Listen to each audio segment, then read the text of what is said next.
여러분, 오늘 링 위에 올라올 두 선수는 둘 다 군복에서 시작해서 청와대까지 간 남자들입니다. 그리고 더 충격적인 사실, 둘 다 법정에서 유죄 판결을 받은 전직 대통령입니다. 자, 그럼 질문을 바꿔야 합니다.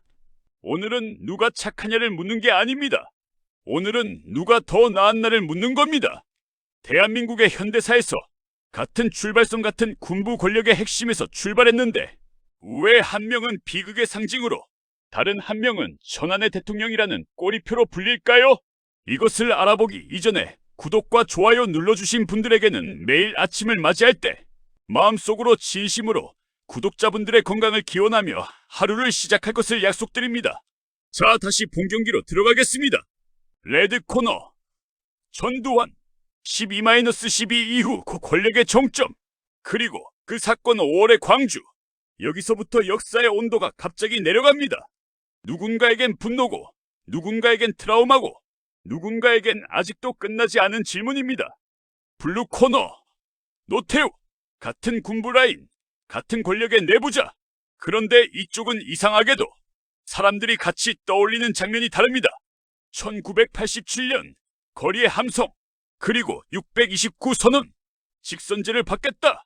여기서 역사의 방향이 총에서 투표로 꺾이기 시작합니다. 여기서 여러분이 가장 궁금한 건 이거죠. 야, 그러면 노태우가 더 좋은 사람이라는 거야? 아니면 둘 다 같은 패거리 아니야?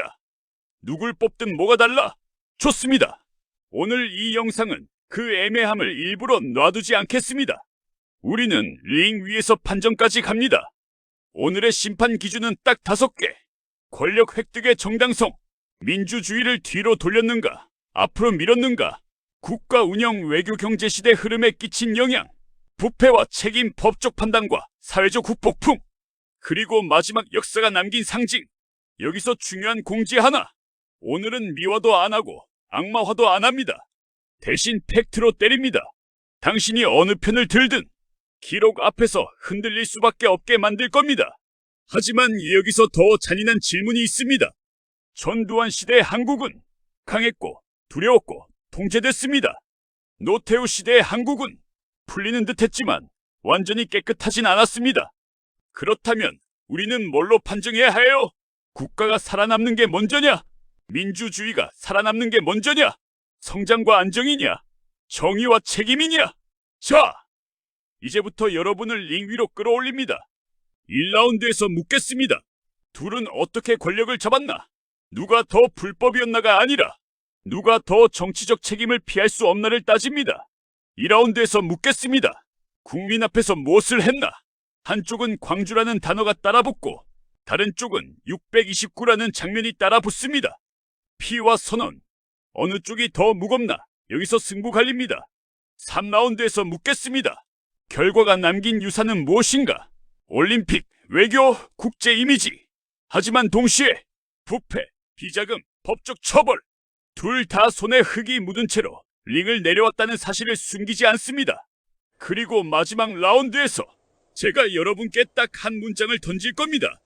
당신이 그 시대에 살았다면, 당신의 가족이 그 거리 어딘가에 있었다면 당신은 누구에게 표를 던지고 싶었나? 자, 심판 선언합니다. 오늘 경기는 판정으로 끝납니다. KO가 아니라 역사의 채점표로 끝냅니다. 영상을 보시고 오늘은 댓글 참여하셔서 구독자분들의 생각을 올리세요. 전두환 승, 노태우 승 한 줄로 쓰지 마세요. 이유를 딱 한 문장으로 남기세요.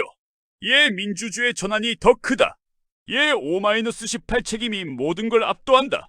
예, 둘 다 유죄면 둘 다 패배다. 이제 라운드 시작합니다. 전두환 대 노태우. 같은 군부, 다른 결말. 누가 더 나은 선택이었는지 오늘 여기서 심판 보겠습니다. 레드 코너 전두환. 이 인물을 평가할 때 가장 먼저 정리해야 할 게 있습니다. 전두환은 대통령이었던 사람이기 전에 정권을 어떻게 잡았는지가 기록으로 남아있는 사람입니다. 그리고 그 기록은 감정이 아니라 판결문과 연표로도 확인됩니다. 오늘 2라운드는 좋다 나쁘다 감상평이 아닙니다. 심판은 팩트로만 채점합니다. 업적은 업적대로, 과오는 과오대로. 자, 시작합니다. 업적 국가 운영의 형식과 체제는 만들었다. 전두환 시기제오공화국은 제도적으로 새 체제를 세웁니다. 1980년 10월 27일 이른바 제8차 헌법 개정이 이뤄졌고 임기 7년 단임제 등 이후 간선제 구조 속에서 전두환이 권력의 정점에 오르는 흐름이 만들어집니다. 여기서 심판 포인트는 간단해요. 국가를 굴리는 시스템을 정리하고 통치 구조를 구축한 것 자체는 통치 성과로 분류될 수 있습니다. 실제 그는 1980년 국가보위 비상대책위원회 국보위 등 비상 통치 기구를 통해 실권을 장악했고 이후 대통령에 취임합니다. 하지만 여러분, 이건 어디까지나 형식입니다. 형식이 잡혔다고 해서 정당성이 자동으로 생기진 않죠. 정당성은 다음 항목에서 갈립니다. 업적 1988 서울올림픽으로 이어지는 국제 이벤트의 국가 동원 국면. 전두환 시기와 노태우 시기를 관통하는 큰 사건이 하나 있습니다. 바로 1988 서울올림픽입니다. 올림픽은 1988년 9월 17일부터 10월 2일까지 열렸고 참가 규모는 공식 기록에서 159개 국가로 정리됩니다.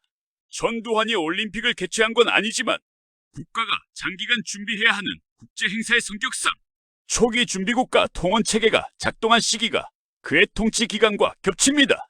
다만 심판은 이걸 큰 점수로 주지 않습니다. 왜냐?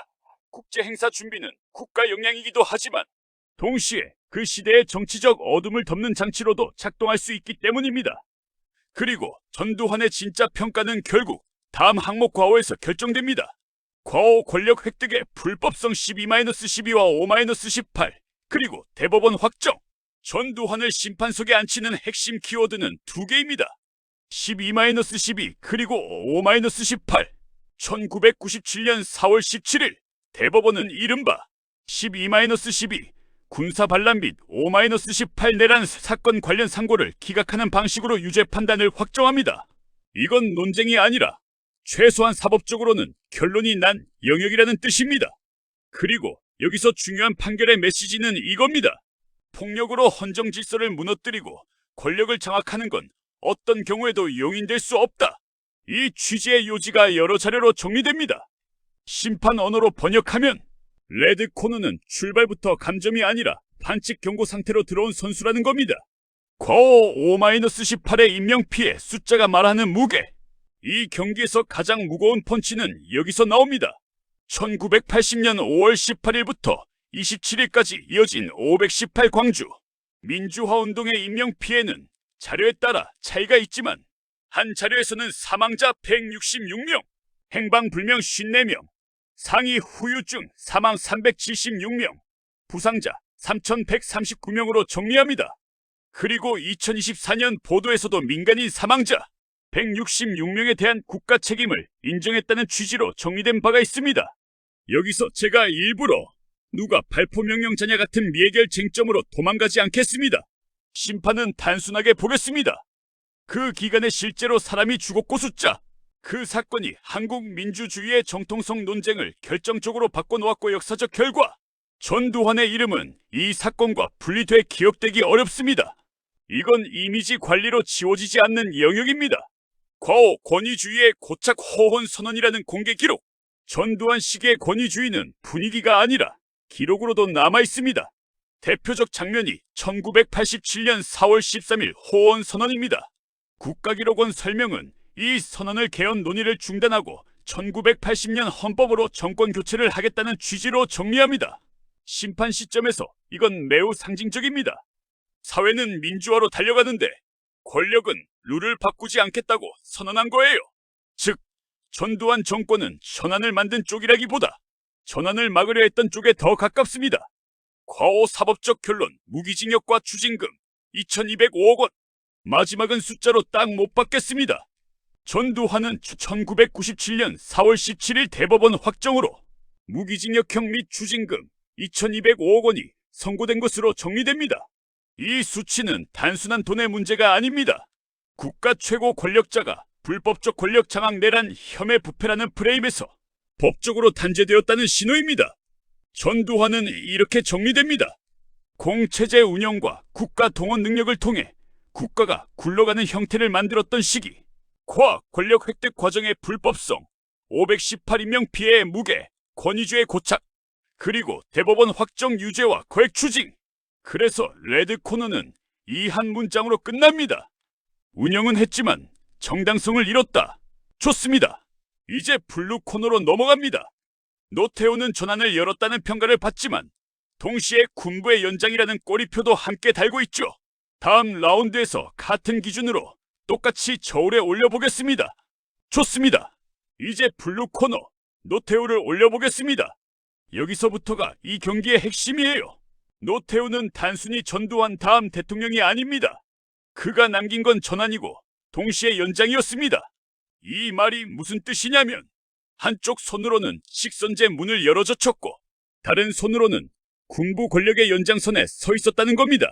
자, 심판 기준은 똑같습니다. 업적은 업적대로, 과오는 과오대로 팩트로만 갑니다. 업적총에서 투표로 전환의 문을 열다. 먼저 노태우를 말할 때 629 선언을 빼면 이건 경기를 안 한 겁니다. 1987년 6월 전국이 들끓던 민주화 요구 속에서 노태우는 6월 29일 식선제 개헌 수용을 포함한 민주화 조치를 발표합니다. 이 선언이 왜 중요하냐? 약속이어서가 아니라 그 다음 현실이 바뀌었기 때문입니다. 실제로 1987년 개헌으로 대통령 직선제가 16년 만에 부활했고 그 결과 1987년 12월 16일 직선제 대선이 치러집니다. 그리고 여기 숫자 하나가 노태우를 가장 정확히 설명합니다. 그는 그 선거에서 36.6% 득표로 당선됩니다. 즉, 압도적 승리가 아니라 야권 분열 속에서 상대 다수로 이긴 권력이었습니다. 이 대목이 포인트예요.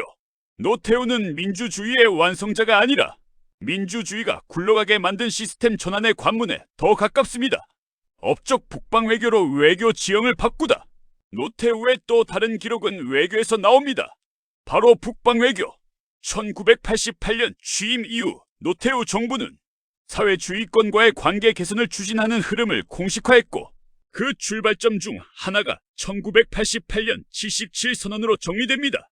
그 결과로 이어진 상징적 장면들 1989년부터 동유럽 국가들과 수교가 확장되고 1992년 8월 24일 한중 수교가 성사됩니다. 또 하나의 굵직한 국제적 지위 사건 1991년 9월 17일 남북한은 유엔에 동시 가입합니다. 이건 단순 이벤트가 아니라 국가의 격을 올린 사건입니다. 남북 관계에서도 성과가 기록됩니다. 1991년 12월 13일 채택되고 1992년 2월 19일 발효된 남북기본합의서는 남북 간 기본관계를 정리한 공식 문서로 남습니다. 정리하면 노태우의 외교는 호불호를 떠나 지형을 바꾼 외교입니다. 업적 서울올림픽을 전 세계 방송으로 만들다. 노태우 시기 한국이 세계의 무대로 올라서는 결정적 장면이 있습니다. 바로 1988 서울올림픽. 공식 올림픽 기록 기준으로는 서울올림픽에 159개 국가가 참가했다고 정리됩니다. 국내 자료에서는 160개국으로도 자주 표기됩니다. 중요한 건 정확히 몇 개국이냐 보다 그 올림픽이 한국을 냉전의 변방에서 세계의 화면 한가운데로 끌어냈다는 사실입니다. 노태우는 개회 선언자로서 이 장면의 상징과 함께 남습니다. 과오 전환의 대통령이면서 군부의 연장이었다. 자, 이제부터는 블루 코너의 약점 정확히 찍습니다. 권력의 뿌리, 군부 권력의 내부자. 노태우는 민주화의 산물처럼 포장되기도 하지만 그의 출발은 엄연히 군부 권력의 핵심이었습니다. 그래서 1987 대선 결과를 두고 사실상 군사정권이 5년 연장됐다는 평가가 나옵니다. 즉, 노태우의 민주화는 새로운 세력의 승리라기보다 기존 권력이 압력에 밀려 룰을 바꾸고 그 룰에서 다시 이긴 형태였던 겁니다. 부패 비자금과 대법원 확정 판결. 노태우의 가장 치명적인 과오는 부패입니다. 1997년 대법원 판결로 노태우는 징역 17년 및 추징금 2,628억 9천만 원이 선고된 것으로 보도 정리됩니다. 그리고 노태우 비자금 문제는 시간이 한참 지나서도 사회적으로 반복해서 재점화되는 주제입니다.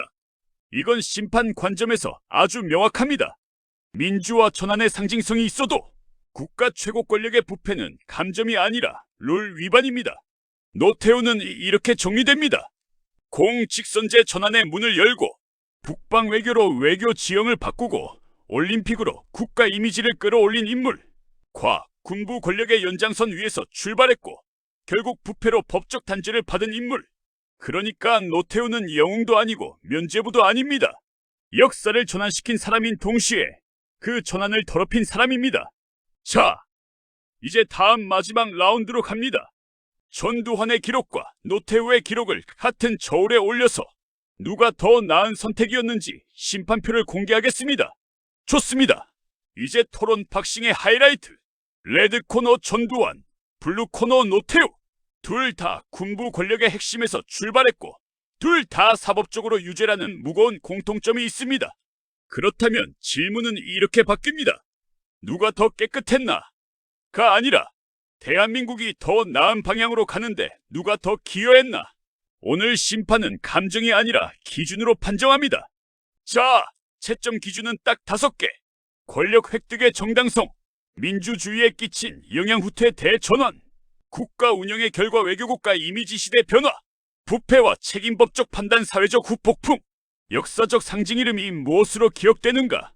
이제부터는 라운드로 갑니다. 한 라운드마다 누가 이겼는지만 명확히 찍습니다. 최종 기준 1 권력은 어떻게 시작됐나? 정당성, 심판부터 말합니다. 이 라운드는 둘 다 점수를 크게 잃는 라운드예요.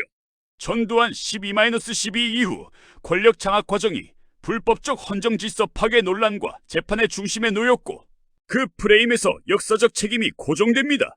노태우 6-29의 주인공이 되기 이전에 이미 군부 권력의 핵심 라인이라는 출발점이 분명합니다. 그래서 판정은 이렇게 갑니다. 최종 기준 1은 무승부. 단, 권력 장악의 상징성에서 전두환 쪽이 더 강하게 부정적으로 각인되어 있는 것도 사실입니다. 즉, 둘 다 감점이지만 레드는 더 깊게 찍혀 있습니다. 최종 기준이 국민 앞에서 무엇을 했나? 민주주의. 여기서부터 승부가 갈립니다. 한쪽은 광주라는 단어가 따라붙고 다른 쪽은 직선제라는 단어가 따라붙습니다. 전두환 5-18은 한국 민주주의가 국가폭력을 어떻게 기억하고 책임지는가의 중심 사건이 됐습니다. 사망자 부상자 규모가 공식 집계와 추정치에서 다르게 언급될 만큼 사회적 상처가 깊고 길게 남은 사건입니다. 노태우 6-29 선언 이후 실제로 직선제 개헌이 이뤄지고 대통령을 국민이 직접 뽑는 제도적 전환이 현실로 굴러갑니다. 물론 시민의 압력 때문에 떠밀린 선택이었지만 역사에서 중요한 건 결국 그 다음이 바뀌었냐입니다. 심판은 결과를 봅니다. 민주주의의 방향을 막았냐 열었냐로 따지면 최종 기준 2는 노태우 승. 이 라운드에서 블루가 앞서는 이유는 단 하나예요. 총이 아니라 투표로 정권 교체가 가능해지는 길이 열렸기 때문입니다. 최종 기준 3 국가 운영 세계 속 한국을 어떻게 바꿨나? 외교 이미지. 여기서는 감정 싸움이 아니라 기록 싸움입니다. 노태우 서울올림픽 시기 개최 자체는 노태우 정부와 북방외교로 대표되는 외교 지형 변화가 큽니다. 동유럽 및 주변 사회주의권과의 관계 확장, 이후 한중 수교 등으로 이어지는 흐름에서 외교의 지평이 넓어진 시기라는 평가는 비교적 명확합니다. 전두환 올림픽을 준비한 시기와 겹치지만 국제 이미지라는 점수표에서 전두환 정권은 늘 정당성 논란이 함께 따라붙습니다. 국제 행사 준비가 국가 역량의 일부로 보일 수는 있어도 그 자체가 레드 코너의 핵심 약점을 지워주진 못합니다. 그래서 판정, 최종 기준 3도 노태우 승. 국가가 세계에 등장하는 장면에서 블루가 더 선명합니다. 최종 기준 4부패와 책임 법정이 남긴 숫자. 여기서 둘 다 다시 크게 감점합니다. 둘 다 유죄, 둘 다 거액 추징 벌금, 둘 다 비자금이라는 단어가 남았습니다. 전두환 추징금 2205억 원이라는 숫자는 대중 기억에 강하게 박혀 있습니다. 노태우 추징 벌금 2628억 원 규모로 언급되며 노태우 비자금은 이후에도 반복해서 최저화됩니다. 그럼 심판은 누구 손을 들어주느냐? 결론부터 말하면 노태우가 더 불리합니다. 왜냐하면 전환의 상징이라는 타이틀을 가진 사람이 부패로 같은 급의 유죄를 받으면 그 상징이 더 크게 훼손되기 때문입니다. 즉, 노태우는 기대치가 있었고 그 기대를 배신한 감점이 더 큽니다. 그래서 판정은 최종 기준 4는 전두환 승. 최종 기준 5 역사적 상징 이름이 무엇으로 남는가? 마지막 라운드는 숫자가 아니라 기억입니다. 역사에서 가장 무서운 건 판결문이 아니라 사람들의 머릿속에 남는 한 단어예요. 전두환 대부분의 사람들에게 가장 먼저 떠오르는 단어가 광주입니다. 노태우 629 올림픽, 북방외교 같은 단어가 함께 붙습니다. 물론 군부부패도 따라오지만 그 외에도 남은 장면이 있습니다. 심판은 여기서 냉정하게 말합니다. 역사적 상징의 폭과 방향에서 블루가 더 복합적이고 레드는 특정 비극과 너무 강하게 결박되어 있습니다. 최종 기준 5는 노태우 승. 채점표 종합 결과 최종 판정은 노태우 2승 1무 1패로 판정 승. 이 결론은 노태우가 훌륭하다가 아닙니다. 둘 다 유죄이고 둘 다 책임이 크다는 전제 위에서 대한민국이 총에서 투표로 넘어가는 역사의 분기점에서 노태우가 남긴 전환의 결과가 전두환의 억압의 결과보다 국가의 방향을 바꿔놓은 무게가 더 크다고 보기 때문입니다. 심판의 한 문장으로 끝냅니다. 전두환은 역사를 붙잡으려 했고 노태우는 역사가 밀어붙이는 방향으로 문을 열었다. 그래서 오늘의 승자는 노태우입니다. 구독과 좋아요 부탁드립니다. 대한민국 파이팅!